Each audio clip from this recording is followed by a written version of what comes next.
Welcome to the Light, Camera, Rant Podcast. Your source for the latest on movies, TV shows, and video games.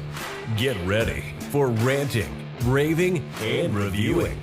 Here is your host, Lee. Hey, it's Lights, Camera, Rant. No, I was trying to do like a hey, it's Saturday, but we're kind of leaving more hey, it's Tuesday for when these episodes come out. But hey, look, I'll put a pin in that and I'll come back to it. Look, thanks guys for tuning in for another episode, and thank you for tuning in every single episode that you do come back each and every week to hear my wonderful voice. So, this episode we're going to be looking at Uncharted, which I finally got to be able to see that, as well as we're going to be looking at the Peacemaker final, which, holy shit. Oh my god, there is so much to digress on that, and I can't wait to get into that. But as you guys would know, we talk about the news first, and then we get into the reviews. So unfortunately, first thing, this is going to be a very big spoiler episode, so if you haven't seen any of those, definitely leave this episode and come back and listen later on. So you've been forewarned, as well as, if you haven't already, with the Doctor Strange 2 trailer that came out, we did a Doctor Strange 2 breakdown. So definitely go check that out to see everything, little tidbits and everything we can see in the trailer, and see if we know what is coming in that blockbuster of a film that is Doctor Strange and the Multiverse of Madness. But on this episode, now unfortunately the first news I do have is not a pleasant one. The director, writer Ivan Reitman has passed away.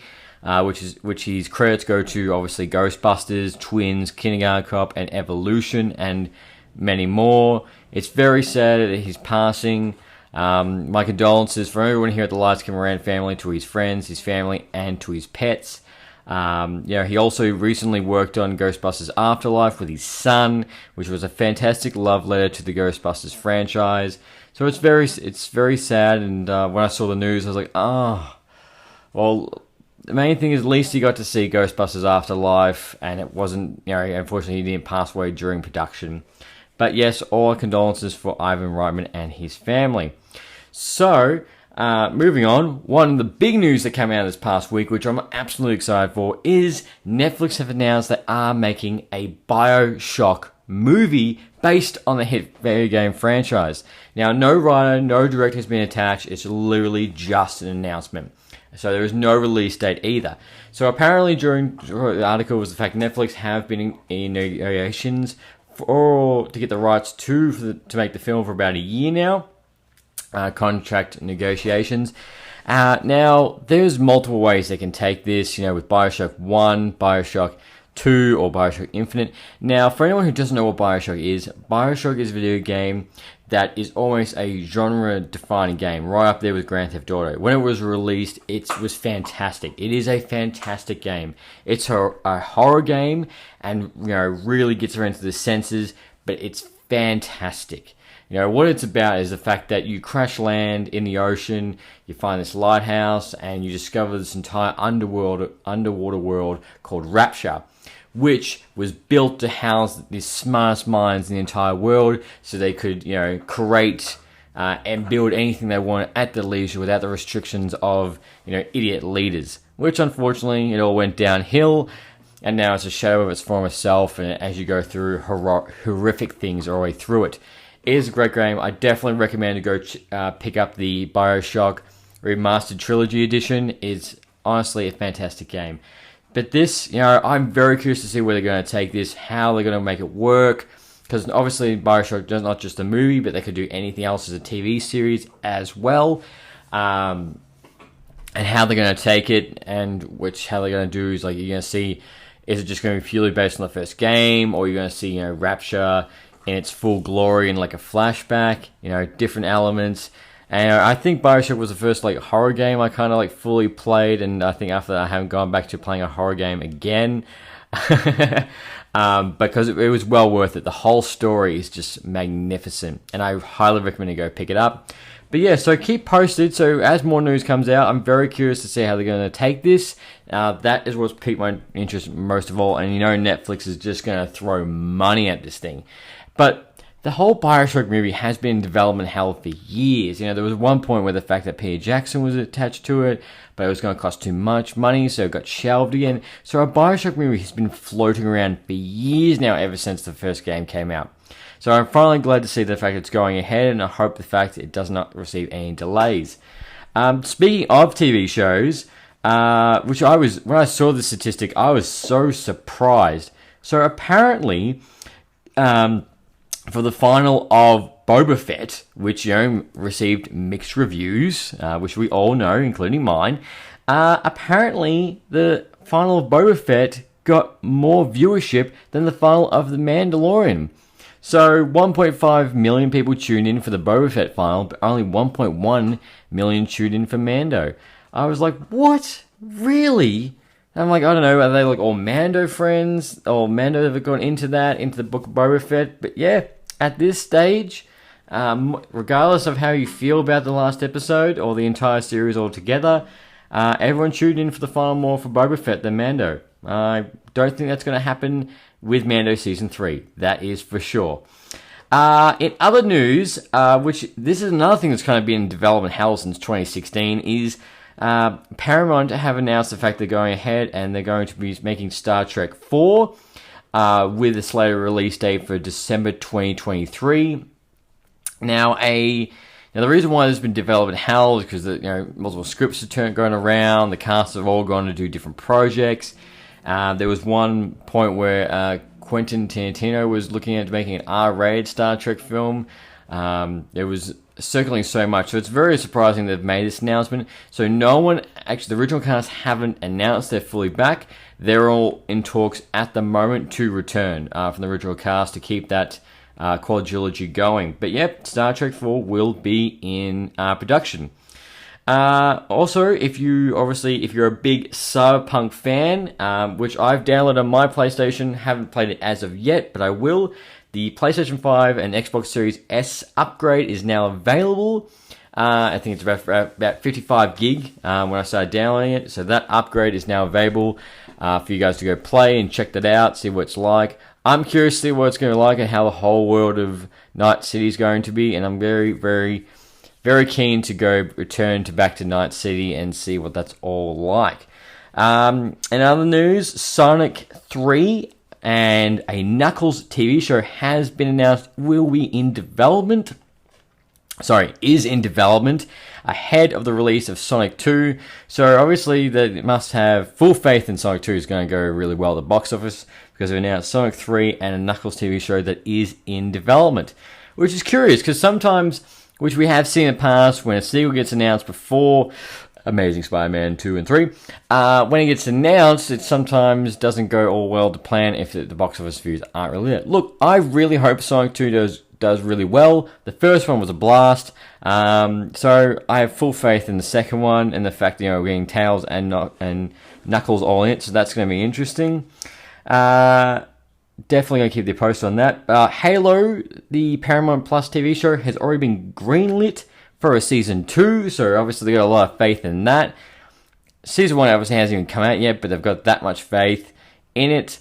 And as well as I have seen they're going to do the very similar effect as what they did with Mando, so you will see Master Chief's face, which I know a lot of people will probably argue about, but same thing as always. When something gets adapted from a video game to a TV show or a movie, it's going to have some changes in it. You have to accept that. It can't be a straight adaptation, or it won't blend well in the medium it's going to. But yes, Halo Season 2 has been Halo Season 2 has been greenlit. What's also been greenlit is A Quiet Place 3 and a spin-off movie slated for 2025. That's been announced as well, so if you're definitely enjoying The Quiet Place, you've got a lot more to come in store. It's a great horror movie, suspense movie. Definitely go check it out. Another movie that's been announced is Coyote vs. Acme movie, which will be a live-action and CGI mesh-up with John Cena confirmed to be up for the cast. So that's going to be interesting. That's going to stream on HBO Max. How it's going to entail and everything, it is based on a series of comics, illustrations. So it's going to be interesting how it's going to blend into everything. But yes, John Cena has been announced to be in it. No release date as of yet. Another thing we got in the past week, which was the Boys Diabolical trailer, which looks effing mad. This is a cartoon TV show that will be premiering on Amazon Prime on March the 4th. Now, this is... I had Mark, from Mark My Words, actually message me. He's like, you need to watch this, I was like, oh, okay, look, your recommendations of Invincible and The Boys have been on point, so I guess I'll watch this. This trailer looks effing mad. Honestly, no cliche, but it looks like Invincible and The Boys put together. This is just something that's going to be off the wall, insane. Definitely go check out the trailer. I was blown away. I was like, well, I don't fully understand what's happening, but I want to watch this now. So definitely go check it out, that trailer and the poster. It looks like it's going to be great. Definitely no holds bar. Yes, Amazon Prime that will be streaming on. Speaking of streaming, Stranger Things Season 4 has a premiere date on May 27th on Netflix. They've released a handful of posters. Definitely go check on our Instagram page because we've uploaded them to go to have a look at. It looks like it's going to be interesting. And the fact that we're going to remember after Season 4, we will be at Season 5, which will be the last season of Stranger Things, which has been Netflix's bread and butter for how many years now. Well worth it. It's a really good show, and you can tell there's a lot of callbacks and stuff in the show. I haven't watched it, but I've seen bits and pieces of it, and it's on the list of shows to watch. But if you're definitely tuned in for it, May the 27th of Stranger Things Season 4. Speaking of streaming services, which I was very surprised, John Williams is returning to do the Obi-Wan Kenobi TV show theme. I saw this, I thought, that's bloody brilliant. Yes. So John Williams, the famed theme pumping out machine, who obviously has done Indiana Jones, Jaws, Harry Potter, done all the Star Wars films, is returning for this show, which I have no doubt that as soon as we hear that, it's going to be fantastic. The man can do no wrong. And when I saw the fact that he was returning, something is going to be so special about this TV show. Even though it's only 6 episodes long, there is going to be something very unique about this show, besides the obvious reasons. But with John Williams coming back, Hayden Christensen coming back, Ewan McGregor coming back, goddamn, like what more do Star Wars fans need? This is going to be fan-effing-tastic. So guys, that was most news in the past week, so let's get on to the most important thing. The Peacemaker final. It's cow or never. And look, by now, if you're not watching Peacemaker, there's something wrong with you, because the fact it is, I've been preaching this the past 8 weeks. This is a fantastic show. This is funny. This is Suicide Squad. This is James Gunn. It's like Deadpool. It's off the wall. And this final still proved that from start to finish. Now, news-wise, Season 2 has been confirmed from Peacemaker, which James Gunn is currently working on, obviously, Peacemaker Season 2. He's working on another spin-off film from Suicide Squad, which we don't know who or what yet. As well as currently right now, he's moving away from DC, and he's shooting Guardians of the Galaxy 3 and Guardians of the Galaxy, the Holiday Special, which are getting shot at the same time. So that's what he's been doing right now. And he also announced on his Twitter page that the fact that the final of Peacemaker is HBO Max's biggest single-day performance of viewership.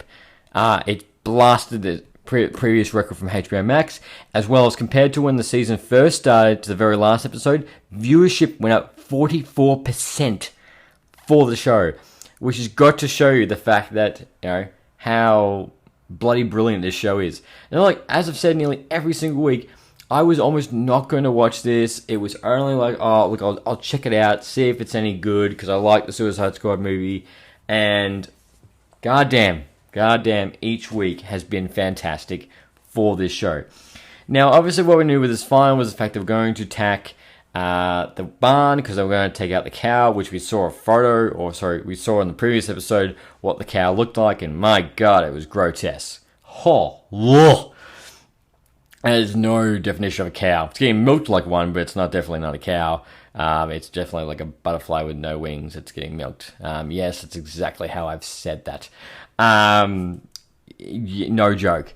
So what we do is obviously we get they all get prepared to go. We see Peacemaker's couple of different helmets, a lot of back and forth on how they're going to attack this. Get a good action sequence as they're attacking it.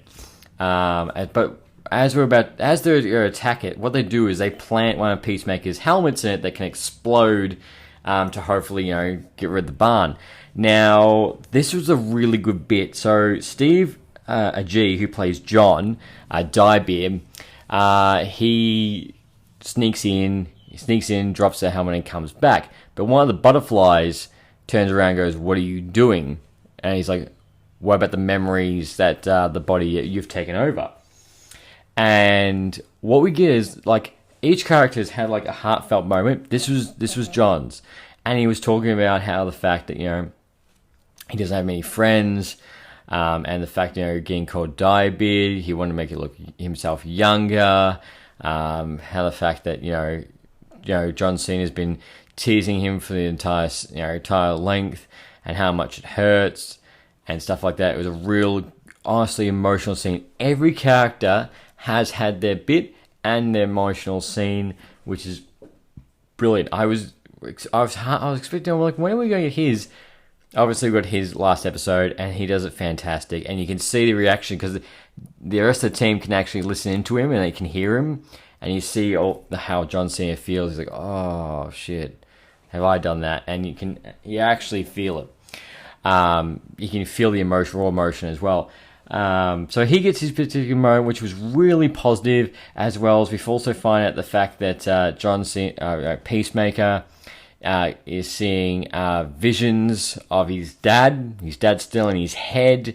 So White Dragon does appear and taunts him, saying he's still in his head regardless if he's dead. So he can't get him out of his mind.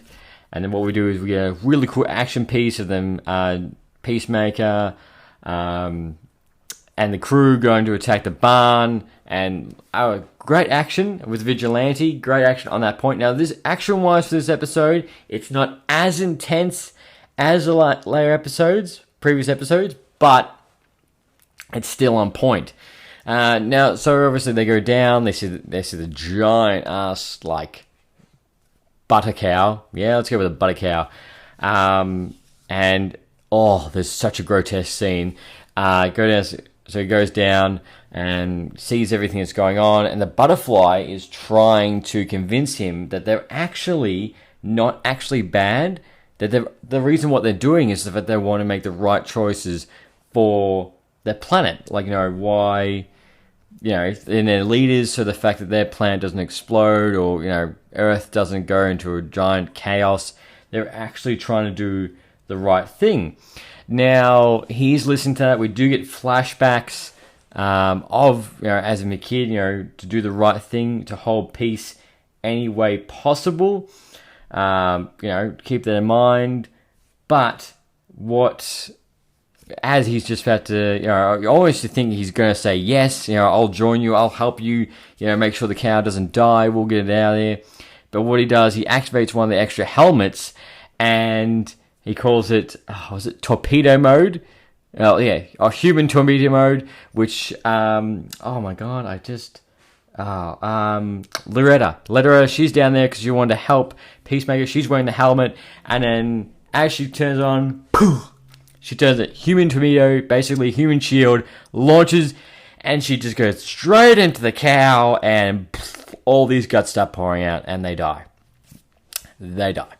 And Peacemaker kills everybody else, and they move away from it. Now, unfortunately, with the action scene that happened to start, what's her name? My God. Harcourt, sorry. Jesus. Harcourt and Vigilante are pretty much like done at point, especially Harcourt because she gets shot by a shotgun. So Peacemaker comes out, he starts carrying her. Now, this is the bit that I was like, oh my God. So all at this point, emotional, action, depth, Nothing felt rushed. Nothing feels overdone. It's still sticking to the show. The final is still on point. Loving every bit, but it's still keeping. I keep saying it, the emotional part is still very, very strong. This is the killer point. So spoilers, as I said. So Peacemaker's holding Harcourt. He starts walking. The Justice League appear. The DC EU Justice League appears. No joke. But no Batman and no Cyborg. And the only people that you can actually see is both Aquaman and the Flash, obviously played by Jason Momoa and Ezra Miller. They've come play the roles. But Wonder Woman and Superman are there, but they're black coated. Like, you can't see them. You can't actually see. Which I'm like, come on. Like, why? This is what frustrates me with DC. I'm like, come on. How can you, like, act like EA and be like, you know, to get the rest of your team, you need to pay the price. Like, come on. Like, how hard is it? But it's so funny because Peacemaker's like, fuck you guys, you're late. You know, goes to Aquaman, goes, fuck another fish. And Jason Momoa was like, oh, I hate that rumor. And Flash is like, but that's not a rumor.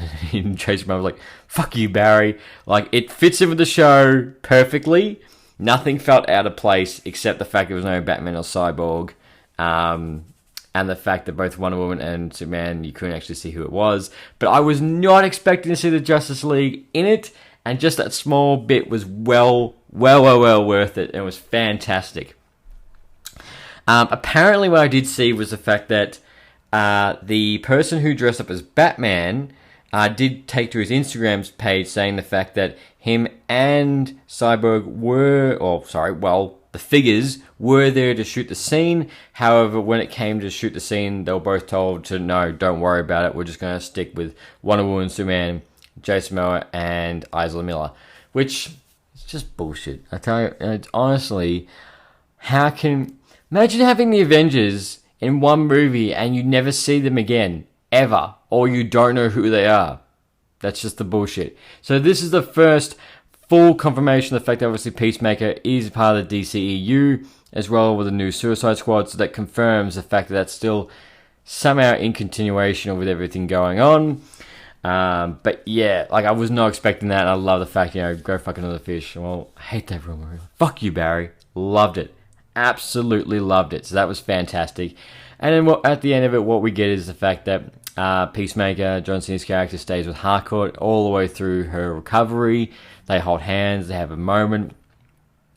Loretta exposes the Suicide Squad plan, or like, you know, the, you know, mission Suicide Squad out of the prison, and the fact that her mum's Amanda Waller. She has a good, passionate scene with her. And John, he goes back to work, but he keeps a photo of the team together. So honestly, it's a great final. I was not disappointed. I'm sad the fact that it was the last episode, but laughter, emotion, everything. The show has everything. James Gunn and the team have done fantastic, you know, with what they've got and what they've done.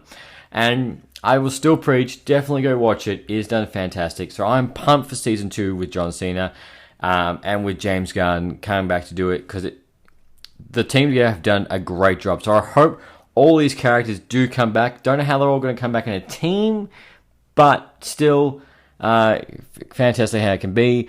And the very last shot, John Cena walks out onto his balcony of his trailer and he sits down. Now there's Merv, the butterfly that was talking to him. He survived and got out of the chick's body after she was killed between the eyes. He's just sitting there. John Cena pours some of the honey, so he's not actually dead. So there's still like one butterfly. And then John Cena's dad, Peacemaker's dad, sits down. The White Dragon, he sits down as well, so he's still in his head. So that's definitely obviously be a big factor for season 2. Similar to like Batman Arkham Knight, the Joker is in his head and he can't get him out. So honestly, solid final, fantastic. Definitely go check it out, and yeah, pumped for season 2. So on to the movie review, Uncharted. we finally got Uncharted. It's after a very long time, which by me saying that, an Uncharted movie has been in talks and development since 2008. Yep, that is indeed correct. That's how long this film has been floating around. So we finally got it, and look, Uncharted. So the budget was 120 million. At the current box office, as I'm recording this episode, is 36 million. So obviously, me and my friends, we saw it opening weekend, this past weekend. So obviously, numbers are still going to climb, and hopefully, it does very well to earn that sequel. So I'm going to get this out of the way first. Not once, even though I've just seen Spider-Man No Way Home, watching the movie, not once did I see Tom Holland and think of Spider-Man. He embodied the story. He embodied Nathan Drake very well for a prequel interpretation of the character. He really didn't come into being Nathan Drake until about 3/4, which I've seen a few people being like that, a little bit annoyed. But it's a prequel, guys. It's a prequel. It's gonna happen, Same thing with like Han Solo, how he got his gun, how he got his ship. You gotta let that develop into the character. But look, overall. So, if you're looking for another national treasure or a Tomb Raider movie, this Uncharted movie does very well as a treasure hunting movie. A modern day Indiana Jones. It does a great job of that. Action is on point. Just everyone being cutthroat is on point. Like who you can't trust, who you can't trust. Mark Wahlberg, I thought, did a very good job in the movie. Not so much as obviously trying to represent Sully, the character from the video game. But if you just took him just as he was in the movie, he did a solid job. The cast around do very good as well. The only thing is, like, I enjoyed it, but I will admit I wasn't blown away. I wasn't like, wow, like I want a sequel. I want number 2 right now. Was not blown away. At the end of it, I was like, all right, that was a good watch. That's it. That was a good watch. I wasn't blown away by the whole thing. But the fact is, like, Tom Holland and Mark Wahlberg did very good with what they had, as well as all the way through the movie. My negative was the fact that I understand this is appealing to obviously the young audience, but the fact that someone's, I'm not going to tell who, dies by getting their throat slit, but there's no blood at all, and I'm like, that's not how blood works. So I did notice it, but then like Mark and Dean and Dean's partner Beth, who went and saw it as well, I didn't really notice until he mentioned it as well. I was like, yeah, see, the thing is, like, even in Avengers Endgame, right? Avengers Endgame, at the very start, the bloke gets his throat cut. You don't see it's red blood, because obviously with the shading, but he's bleeding, and you can tell. But this, there was like barely any blood, and you're like, no, well, that's very unrealistic at all. However, the CGI for this movie was fantastic. It was on point. No, there was barely anything I noticed, even though with everything going on, and like, old pirate ships flying in the air held by helicopters. Yeah. As you've always seen in the trailer. The CGI was great. Didn't see anything. I was like, oh, that's a little bit off. No, all did fantastic. And at that point as well, with Tom Holland at the end of the movie, full Nathan Drake, 100%. You can feel that vibe. Obviously, they do make a second one, then need to let some time pass because he's obviously a little bit older. But obviously, same thing, video game adaptation kind of style. There's things that are going to change. However, regarding what I always talk about, which is the video game curse, I don't think this movie doesn't suffer from it, at all. I feel like if you watch this just for face value and you're not comparing it to the video games, it is a good movie. It's solid. It's a nice adventure movie. But when you compare it to the video games, there are bits and pieces you're like, oh, I didn't like that, or I didn't like it. It brings it down. Like there's video game references in it. Sometimes when he's climbing or when he's doing different kind of things, you're like, oh, yep, just like the video game.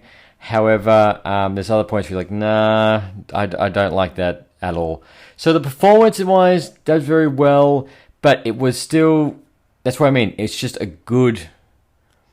So it's just a good movie, Uncharted to me. Unlike watching Spider-Man No Home, like that is a fantastic movie. That is a great movie. But yeah, for me, Uncharted was just good. Look, if you're family-wise, definitely take your kids. Definitely take your family. It's a good adventure movie like National Treasure, stuff like that.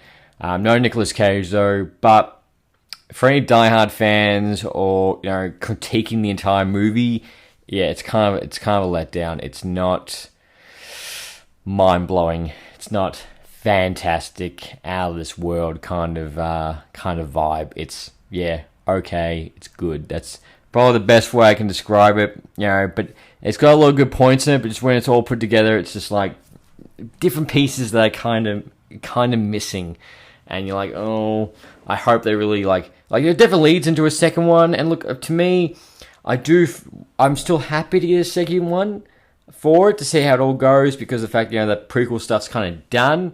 Let's go full forward action straight into full Uncharted for the sequel. That's what they need to do, without a shadow of a doubt. And if they did that, I think it would be a similar thing where you go watch Uncharted 2, you won't go watch the first one again. Basically, it's kind of like that. If they does really well, obviously the sequel's all depending on the box office on this movie. But with Tom Holland and Mark Wahlberg, I'm sure it will do very well. However, obviously with reviews and everything, that can cut into it. So my review of it overall, Tom Holland does a great job. Solid action, CGI on point. Kind of let down on different elements from the video game perspective, as well as moments where there should have been blood, obviously, to me, because you just can't cut someone's throat and there's no blood. I'm like, no, that doesn't, no. Definitely, but overall for me, it's a good movie, and stop. That's basically, it's nothing that you're going to be like, oh, let's go back and watch Uncharted again. No. It does not need a second visit. It does not need a second viewing, basically. It was not blown away. I didn't think, wow, I cannot wait to see these guys back again. I'm like, no. Happy with just the one movie. Doesn't need any more than that, unfortunately. But yeah, guys, that's been my review of Uncharted. And look, let me know what you guys think of the Peacemaker. Let me know what you guys think of Uncharted. I definitely have more episodes besides obviously the weekly ones. I got a couple of bonus ones in the bank to work on that I've got coming up, as well as I forgot to mention this earlier. So get this. Sorry, totally side point on this to go on track. I don't know how, but the Oscars. As I'm recording this, the Oscars did a nomination, and the fact that Don't Look Up is a nomination for Best Picture, I'm like, that's a load of bullshit. That's a shit movie. You have that go up for Best Picture, but not Spider-Man No Way Home? Really? The whole movie is crap. Go check out my review. It is shit. But yeah, when I saw that, my blood was boiling. I'm like, well, that's a joke. That is why the Oscars are a flipping joke. Anyway, sorry, I totally forgot. I just saw a point where I wrote Oscars. I'm like, oh, that's right, I forgot to mention that. But yeah, guys, thank you very much for joining this episode. If you guys have any questions, or did you guys enjoy Uncharted? As I said, do you feel like it was different? Did you enjoy it? You said it was good video game representation, and it definitely doesn't suffer the video game curse. It's still upward and onward. However, it could be tiptoeing. And are you pumped for the Peacemaker final season? Peacemaker season 2. Did you enjoy the final? Let me know in the comments, guys. And until next time. Thanks for listening to Lights, Camera, Rant. If you like the show, don't forget to subscribe so you don't miss a single episode. While you're at it, leave us a rating and review, and be sure to tell your friends. Until next time, happy ranting.